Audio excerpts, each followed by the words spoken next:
Hey Connor, how's it going today? Oh, pretty good. Good. I'm starting to get sleepy. I'm actually starting to wake up. Yeah, opposite schedules, but So only what, for... been up all night? Yeah, imagine that. But only for one more week, so yay. Yes. So one of my favorite stories that I have had the pleasure of learning about and researching is the story of Hubert Clair Bishop, who lived in early Scottsbluff. His life has always intrigued me, and I got to write about him before, and I wanted to talk about him today. So we're going to talk about Hubert Bishop's life and claim to fame as a female impersonator, Miss Claire Bish.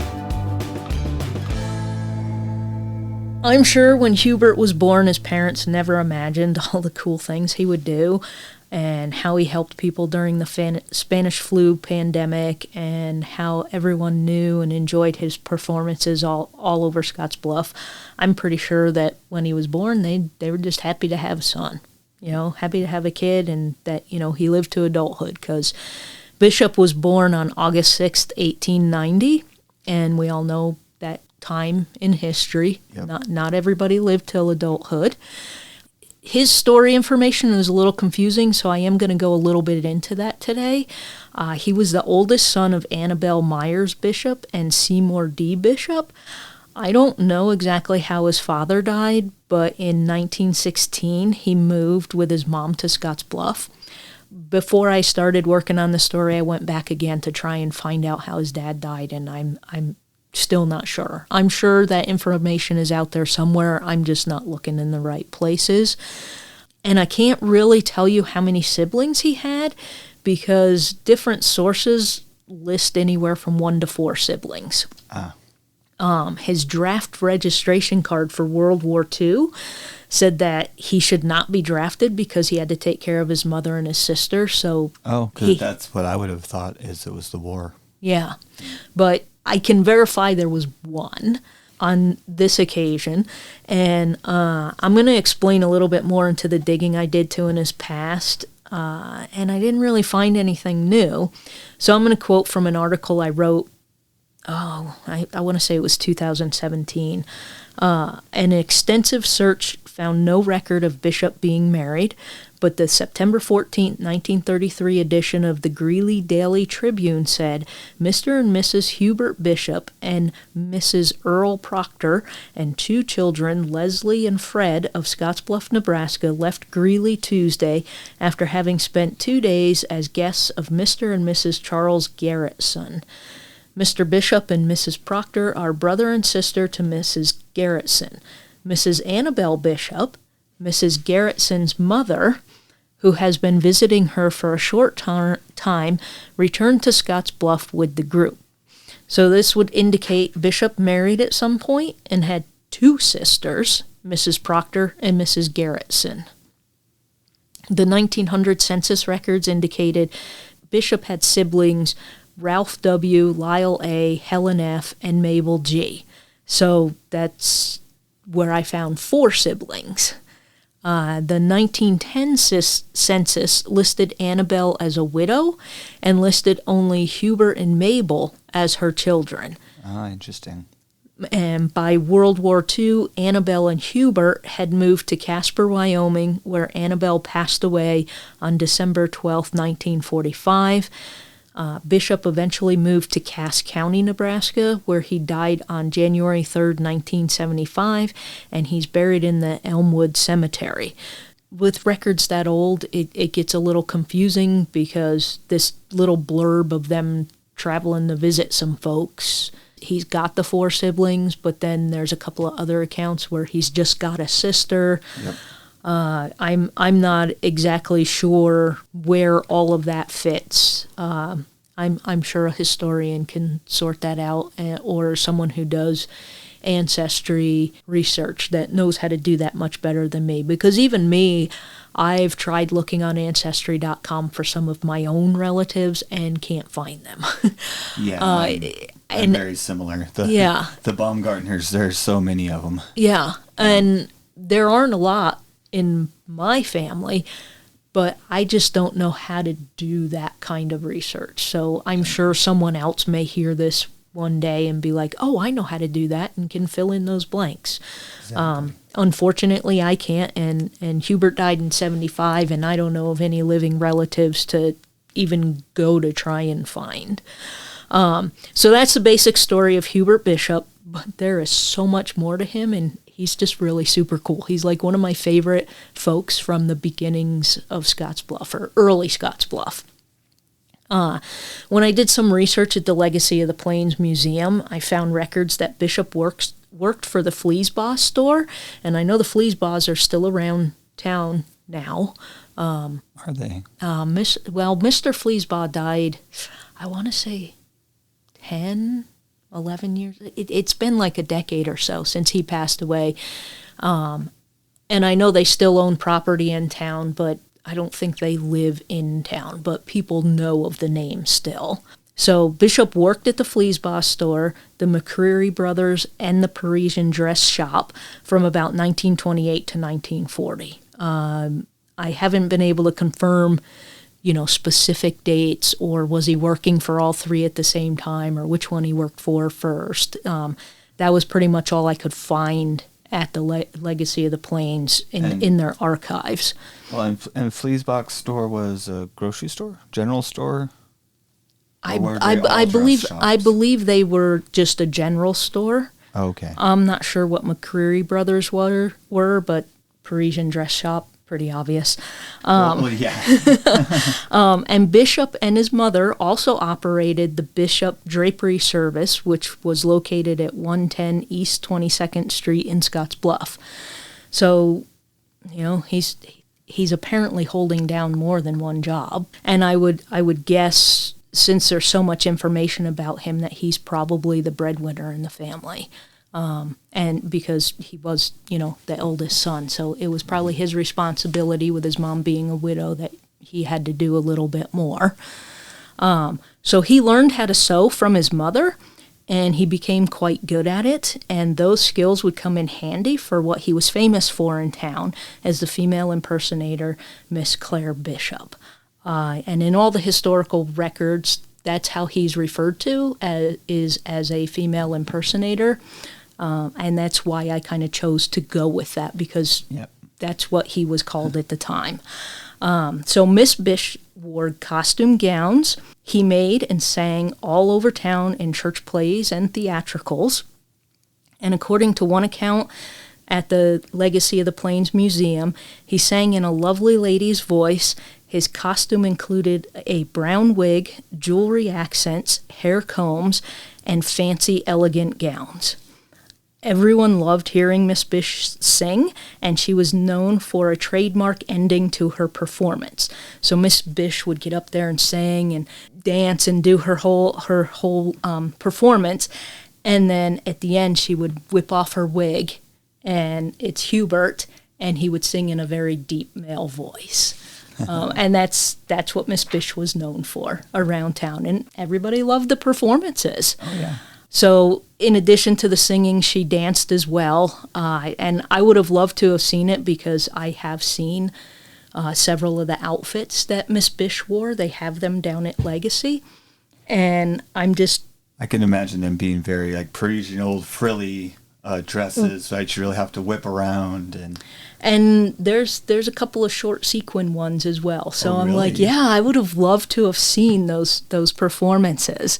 So by all accounts, the stories that have been passed down over the past 100 years, everyone in town knew Miss Bish.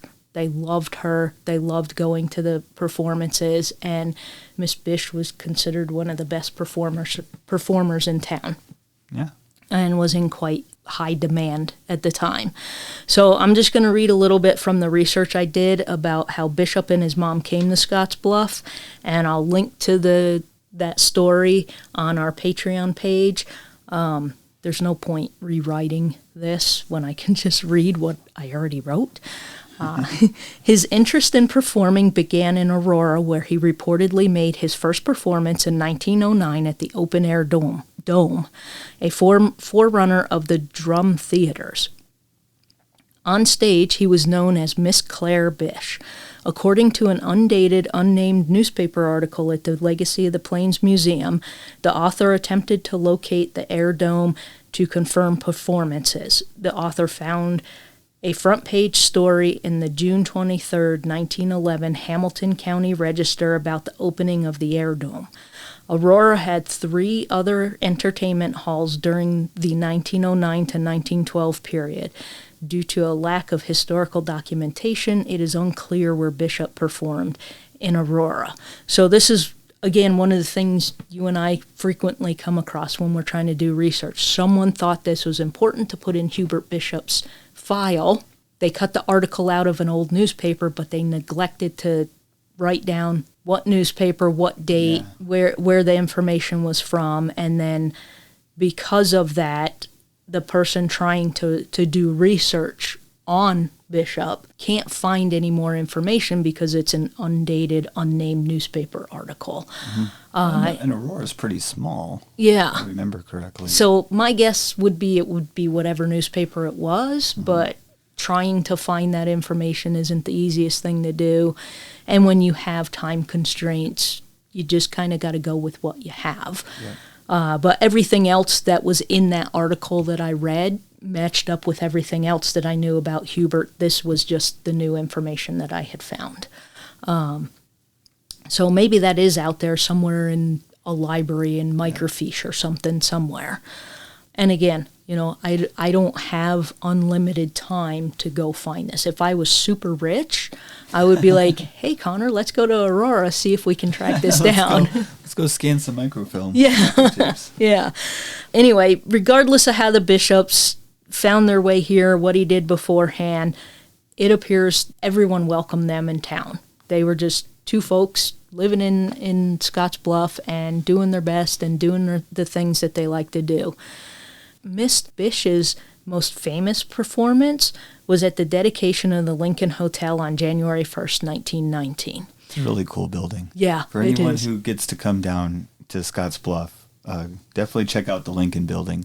I don't know. You can't really tour it. It's affordable housing now, I believe. Yeah. So it's not something you can really go into and just look around. But the outside facade of the building and just how tall it is. It's one of the tallest building. I think it is the tallest building in Scottsbluff. I think it is. Yeah. I've been on top of it. Really? Yeah. Nice. Yeah. When we get to the story about the Lincoln Hotel, I'll tell that whole story. I don't think I wrote it down in my notes here today, but yeah, it was awesome that I got to go in the building and I got to go up into the ballroom where Miss Bish performed. Wow. And I'm just like, wow, because I'm standing there and I'm just looking around and I'm going, yeah, I know how this was set up when she performed here, and I'm going, this is just, I was trying to put myself in that moment back in 1919. So the ballroom hasn't been converted? No, it's just a big open room up on the top floor. Oh, nice. And I'm not sure if they use it for anything at all, but it's just a gorgeous room regardless. If you do get to Scottsbluff, the Lincoln Hotel is just north of the railroad tracks on Broadway, and it's now known as the Lincoln House. Mm-hmm. And I believe there's a sign out front that says Lincoln House. The Lincoln House, yeah. And the building was converted, like Connor said, into affordable housing many years ago. And we'll get deeper into that when we do a story on the Lincoln Hotel, because it's important to the history of Scottsbluff as well. So in 2017, when I did this story, I spoke to Lillis Grasmick, who was the former director at the Platte Valley Museum. And she told me that her mother's cousin was there that night to see Miss Bish perform. So I'm just 3 degrees of Kevin Bacon from Miss Bish. And I'm also jealous of her because I would have loved to have seen any performance by Miss Bish. People who either knew her or knew of her or had family members tell stories about her, they all said Miss Bish was quite good and everybody enjoyed seeing her performances. So I'm just like, I can't go see her. There's no recordings of them, but it just sounds like it would have been really cool. So back to the opening night at the hotel, the patrons at the new hotel were dazzled by the show. They were surprised the singer with this beautiful voice, dressed elegantly in a sequined gown and pearls, was actually Hubert Bishop. But their delight was not diminished by the revelation. Essentially, every story I've ever heard, they didn't care that Miss Bish was actually a man, because the performances were fantastic, they were entertained, and everybody had a good time, and that's what it was all about. Yeah. For all those who go to drag queen shows and drag shows, remember that. Appreciate the performance. Yeah. And I actually got to see a drag show at Pride in the Park that they have every year. Yes. They didn't have it during COVID. Nope. But the last one I went to before COVID, second to last one before COVID, the Empress of Nebraska came to perform. And I had no idea there was an Empress of Nebraska. And I interviewed him, and when I got done interviewing him, he went and changed, and he put on this fantastic show. And I was just sitting there going, this is pretty damn awesome. They're all amazing. Yeah. I've been to so many now. They're just absolutely wonderful. Yeah. Every single one I go to. Yeah. Even some of the more simpler ones. Because unfortunately, for some reason, Miss Bish must have hit the height of her time as far as being liked. Because not long after, you weren't allowed to do that around here. Or it was definitely frowned upon. Yeah. Public performances, even to this day, I doubt you're going to get a drag cabaret kind of place here that would allow that. These kind of performances. Yeah. It's just, I don't think the town would allow it. Yeah. And that's sad. But you did mention it's changing. We did have the Pride Days, and we're pushing through. So yeah, and I think around this time as well, I'd have to go back and check my history, but I think around this time as well, you were just starting to transition from performances were all men. Like back in ancient Greece, all the parts were men. You're so absolutely right. Yeah, it wasn't odd. And you still had famous actors, Charlie Chaplin around that time, and many, many other ones that were doing weird stuff like that. Yeah. Just being goofy, but dressing up in weird costumes and stuff, and that was completely fine. Yeah. So I don't know why it all went downhill so much. I don't either. I don't know enough of the history to know. I'm sure if I go and do some research, there's probably been books written about it. There has been. It's just that's not my field of expertise, and I don't know anybody whose it is. But I just always thought it was cool that everybody loved her. We need to get the Empress of Nebraska here. Maybe she knows. Maybe he or she knows. Yeah, you never know. I'd have to go see who it is now, because at the time, if I remember correctly, the Empress of Nebraska serves for 1 or 2 years, and then there's a new one. Oh, okay. I would have to go back and look at that article that I wrote to see how long they serve for. Yeah. Yep. Anybody knows the answer who's listening, please let us know. Get back to us. Especially for people who do these kind of performances, I think we'd love to get to know you and get your story too. Yeah. So back to our story. Some of Miss Bish's favorite songs were Sunshine of Your Smile, I'd Love to Be Loved by a Boy Like You, The World is Waiting for the Sunrise, Oh Dry These Tears, Until, and So Blue. And I'm not actually familiar with any of those songs, but I probably should have gotten the artists. Yeah, but I remember when I had gone about a year ago and was looking up the history of some of these songs, they were pretty popular around the time. So it would be like if someone said Connor likes singing, what is it? Oops, I Did It Again by Britney Spears. I do like that, actually. There you go. And if I said I like Stairway to Heaven by Led Zeppelin, people know. That would be a hard one to do drag with. Yes, very, very, very hard. But like 100 years from now, people might not know those songs, even though they were popular in their time. Sure. And I'm not looking those songs up enough to even attempt to sing them. I do not have a beautiful voice like Miss Bish apparently had. So singing and sewing were not the only contributions that Hubert Bishop had to the Scottsbluff community. He was also known as an extremely compassionate man, and he stepped up during the flu pandemic of 1918 to help out his fellow citizens in town. And before I get to what he did, I want to read from an article I found called Ghosts of the Pandemic, and I believe it was part 3, to give you a sense of what it was like living during the time where contracting the flu was often fatal and people avoided gatherings, including funerals. It sounds familiar. Yeah, just a little bit. By the time of the 1918 Spanish flu pandemic, undertaking had spread throughout rural and urban areas, making funerals and burials less home-based and much more professional. However, there were many rural areas that still took care of their dead in the time-honored traditions that they had always had. Unfortunately, no one in the industry was fully prepared to deal with the sheer amount of bodies that the flu produced. Embalming, even if corners were cut and the process sped up as fast as they could make it, still took a certain amount of time. So even though some people are getting away from the home burials in bigger cities at this point in time, rural areas like Scottsbluff still had them at home. So that's where we're at the moment.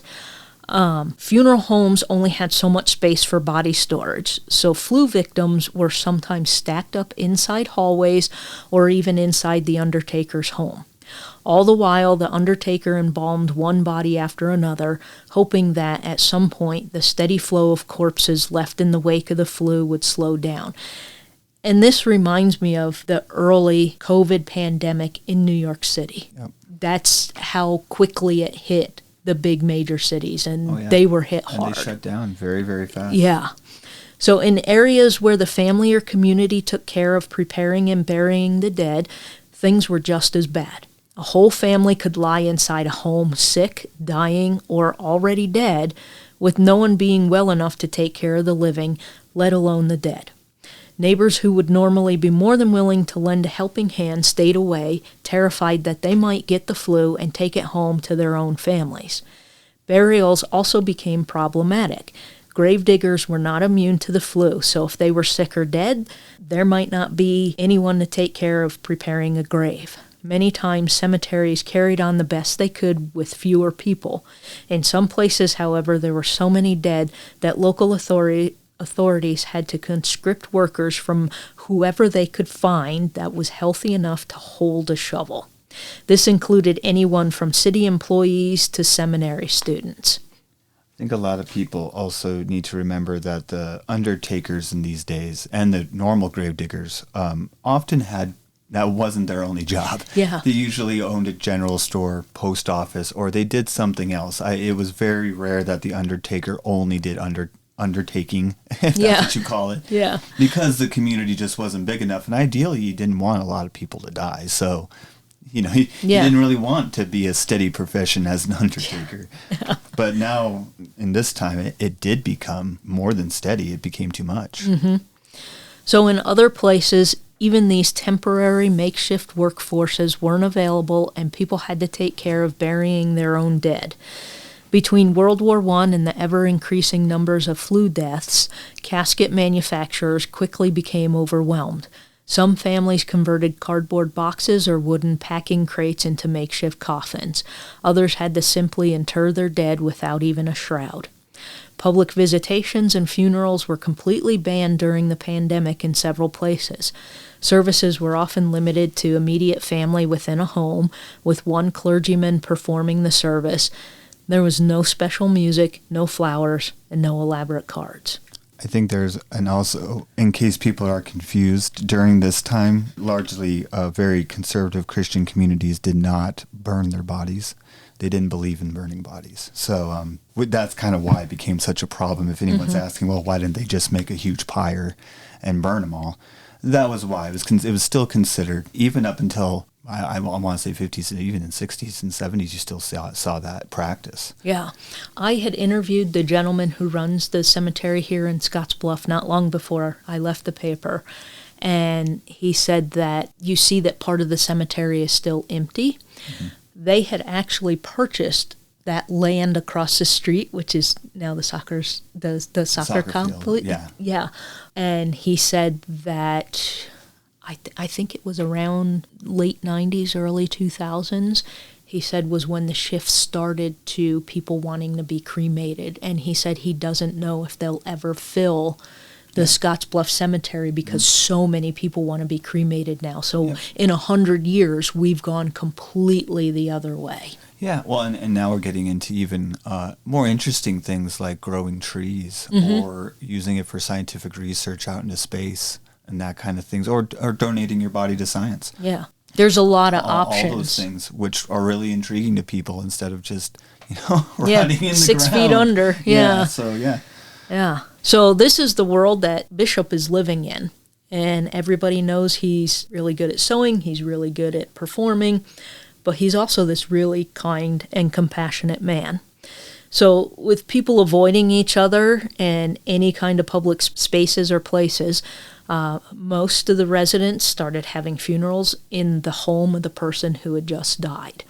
That's the best way to kind of try and keep things from spreading. And you couldn't have a public funeral anyway. So typically only the minister was allowed in the home to conduct the services, and that's Londo coming to bless us. He squeaks, he doesn't quite meow.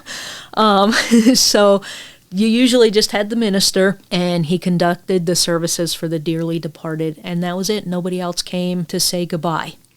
So again, very reminiscent to the COVID, because I remember there's a couple of funerals where I was told not to come. It would just be too risky. Yeah. And I know someone who passed away during COVID that was very well known in this town, and they had funeral services, and I was like, I like the dude, I like this son, but I'm not going. I just didn't want to chance it. And this was early. This was very scary. Yeah, this was like July, August of 2020, and I'm like, oh no, we don't know enough about this. I'm not going. People are dying by the thousands every day. And I had a friend who almost died as well from it. Was in a coma for several months in the hospital and didn't think she was going to make it. And when she did make it, she has long COVID and she's still recovering, and this is 3 years later and she's still recovering because she got it in November of 2020, so there still wasn't a vaccine then.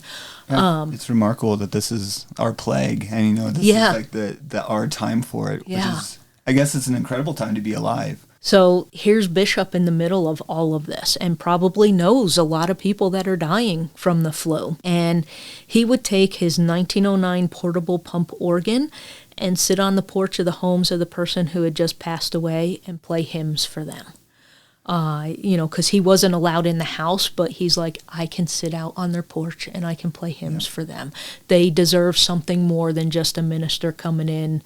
Those suitcase organs, if you ever got to see one in a museum, they're really neat. They're really neat to see. I've actually seen his organ. It was manufactured by Faber Organ Company of Chicago, and it's about the size of a large suitcase. When you pack it up, it's a little bigger, of course, when you take it out. The organ is at the Legacy of the Plains Museum, and I always forget to look and see if it's still up. I call it a shelf. It's not a shelf, but when you walk into the Legacy of the Plains Museum, as soon as you walk in, turn around and look up, and I call it a shelf. It's way up there. One of Miss Bish's dresses is up there, and the organ was up there. And I've got to touch both of them. That's so cool. I don't know if I should have or not. I had the proper little white gloves on, so I didn't, damage anything. But the director at the time had brought some stuff down so that I could take pictures of it to include in my story in the paper. That's another privilege of being a reporter, man. I got to do something nobody else is ever going to do. In the museum, there's a bit of clothing throughout the ages, and another one of Miss Bish's costume gowns is on display there, but it's in glass, so you can see it, you can't touch it. I have touched it. So I'm just going to brag a little bit about that. I don't know if it's a big brag, but I think it's pretty cool. I think it's really neat that not a lot, I hope this story has inspired some drag fans of ours I know it's definitely kind of inspired me that they even have it at the museum. Yeah. They paid so much attention to this one person. Yeah, you and I are going to have to go down there one day because we want to do a story on Charles Simmons, the painter, and they have 4 of his paintings down there. Yeah. I haven't been to the Legacy of the Plain since I was very, very young. Oh, so you haven't seen the complete redesign? No. I remember they had the farm days where they would show all the agriculture and the tractors and all the parts moving, and that's what I remember. But it was still a very, very tiny museum. Okay, so the North Platte Valley Museum and the Farm and Ranch Museum combined. Oh, okay. And that's how you got Legacy of the Plains Museum. So they're all one museum now. Wow. And my friend that I told you that's a historian, and she moved to town after doing research on the Japanese. She was the director down there and oversaw the redesign of the museum. And then another friend of mine that just moved away, she was the director who oversaw the combination of the 2 museums. And then I've never gotten a straight answer, but I think that's all she wanted to do, and she stepped down.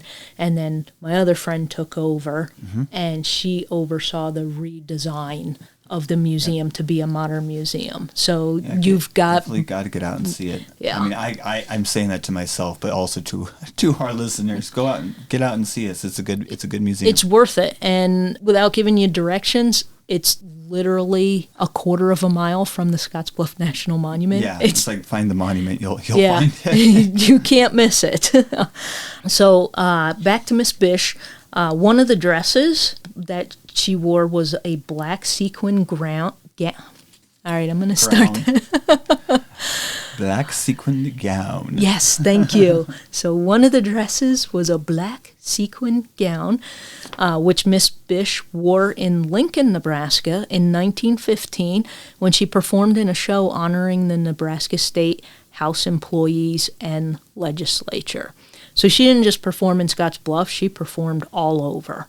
For state legislature. Yeah. House. Yeah, so, the legislature, can you imagine our legislature today having a drag queen they won't even do a show? Won't even let one of them speak. Yeah.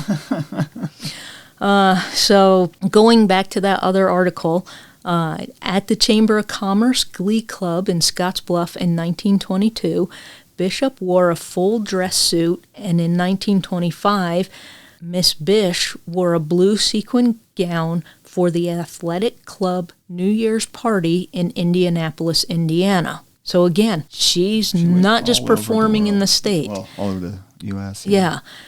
Miss Bish wore an orange and black gown at a firemen's convention in Torrington, Wyoming. Holy cow. In 1925, and at the Orpheum Theater in Omaha in 1928 for the Attaboy Show.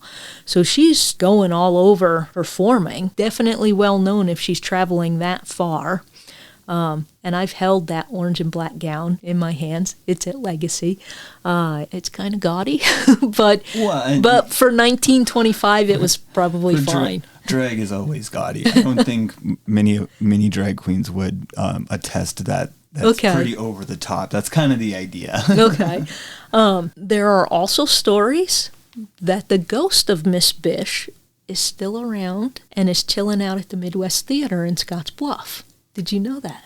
Did she play at the Midwestern, I assume? We don't have any records of it, but the records that I've seen, she performed everywhere in town. So you had the Midwest, which was known as the Egyptian. Yeah. Before it burned, and then it became the Midwest. She performed at the Opera House, which everybody in town here knows as the Flynn Building. And she performed in the ballroom on more than one occasion at the Lincoln Hotel. We have documents that she performed at different places, and we know there were live shows at the Midwest. So the story goes that she probably did. There's just no official documentation of that. But people believe she's there. I did a whole bunch of research. Excuse me. We start talking about ghosts. My nose itches. Ghosts make your nose itch. Okay. So the Gearing Courier ran an article called Want to Hear Some Ghost Stories in their October 29, 2009 edition, in which they relayed the story of Miss Bish at the theater. The former executive director of the theater, Billy Estes, told the Courier the story about Miss Bish being there, and then he retold the story in 2015 to Stuart Chittenden of a couple of 830-mile-long conversations about how he learned of Miss Bish, and I'm going to link to both of them. And the one that he talked to Stuart Chittenden, it's an audio recording, so you can hear the audio recording if you want to. That's cool.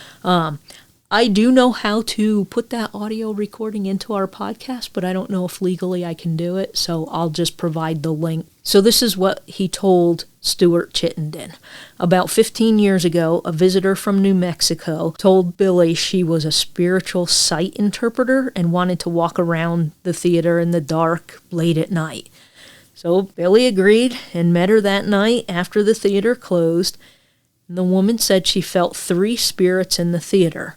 One was a male with a feather boa, tiara, and pearls around his neck. Several years later, Billy was giving a tour to the American Association of University Women members. He related the story he was told by the spiritual sight interpreter, and one woman in the group said she knew who the ghost was. It was Hubert Bishop. Billy did a little bit more research on Hubert, and soon after, the theater adopted Miss Bish as their ghost. There is a picture down at Legacy of Miss Bish with a feather boa and the tiara. So Miss Bish apparently likes to hang out in the south stairwell of the theater. I have been there when the theater is open and closed. Don't get much, huh? Yeah. I mean, I don't believe in ghosts anyway, but we're kind of skeptics on the ghosting, listeners, in case you thought we were really going to get into something spooky. We're bummers on that one, I guess. You would probably have to call them ghost adventurer guys and have them go and I'm sure they'll find something. They always do. And I've been down in the basement, and it's a little creepy down there, but nothing where I'd be like, oh just my about God. Every basement probably here in Scottsbluff. Hey, we're in my basement. It is not that creepy. It's not that old. That's true. Yeah, we're not looking at 100 years old. So I've been in that stairwell many times, but I've never heard, seen, or felt anything. It's just a stairwell, but people have experienced stuff there, and they tell the stories. So I talked to several employees at the theater last year for another story I was doing, specifically on ghosts because it was around Halloween. And the people I've talked to over the years, they report lights being turned on when they're alone in the room. It's probably the most common occurrence at the theater is lights coming on when no one's there. And it has nothing to do with the bad electricity or the years it's taken to remodel the theater. Yeah, or that the theater's 100 years old. It's ghosts. No, it's the ghosts. So the staff told me, we can't explain what's going on. And I'm going, faulty wiring. But they're like, no, it's Miss Bish.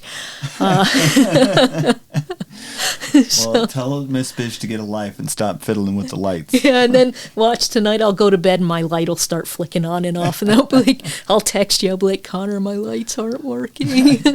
Tell Mrs. Bish to go to bed. Yeah, I need to sleep, Miss Bish. I have to work tonight. So everyone just assumes that it's Miss Bish. Some people get freaked out. Other people don't mind.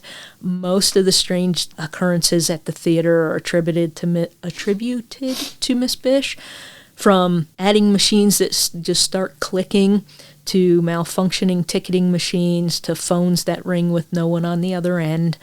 And they're just like, oh, it's Miss Bish. And one of the ladies that I spoke to there, she's just like, I just kind of wait till she's done with my adding machine and then I'll use it. Okay. All the times I've been there, I've never experienced anything creepy or out of the ordinary. Isn't that just the way it goes? Like, I would love to see something like that, but it's never happened when I'm there. When we get to the Fort Robinson story, which that'll be a several-parter, but I got to sleep in the basement of the main museum there. Yeah. And there's supposed to be ghosts there. That whole place definitely has a creepiness to it, especially if you know the history. But, and it's in that valley, so it's quiet. Yeah. I always noticed that about Fort Robinson. It's awfully quiet. And so I've slept there twice. And I don't want to get into too much detail because I don't want to spoil it for when we do get to Fort Robb. But the one time I slept in the basement, I was specifically up there to try and find ghosts. There's nothing. And then the other time I was up there to do a story, and it's a story in particular that I don't want to spoil, but I spent the night in one of the adobes. So there's a caretaker up there that lives year-round, and he lives in one of the adobe buildings, and he didn't want us to have to sleep on the cot and the floor in the museum. So he slept on the cot and let us have his adobe building. That was awfully nice of him. Yeah. But you're right, it is super quiet up there at night. And this was in January when I was up there. So the stillness is even more intense. Yeah. But again, never came across any ghosts. Nope. So regardless of whether you believe in ghosts, the real Hubert Bishop was just this remarkable person. He lived his life his way. He was known as a fantastic performer and a compassionate human being. The great Miss Bish was an extravagant entertainer, and Bishop was the empathetic organ player who played hymns for the dead.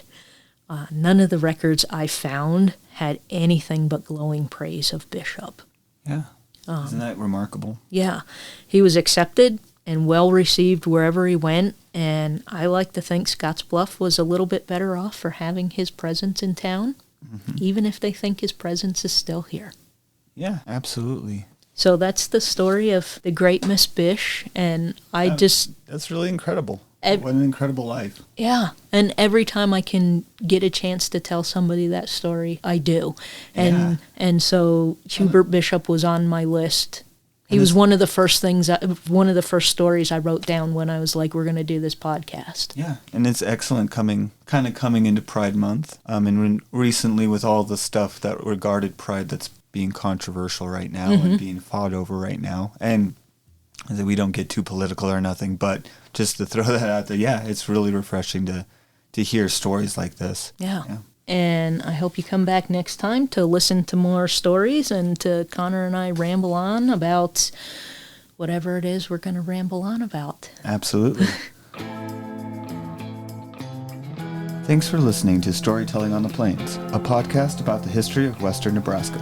If you enjoyed this episode, visit our website, storytellingontheplains.com, where you can subscribe to the show through a variety of podcast hosts so you never miss an episode. If you'd like to support the podcast, visit patreon.com/storytellingontheplains, where you can get the episodes early and bonus content. You can also help promote the show by sharing the podcast with others, posting social media, or leaving us a rating on Apple Podcasts. Until next time, thanks for listening to Storytelling on the Plains.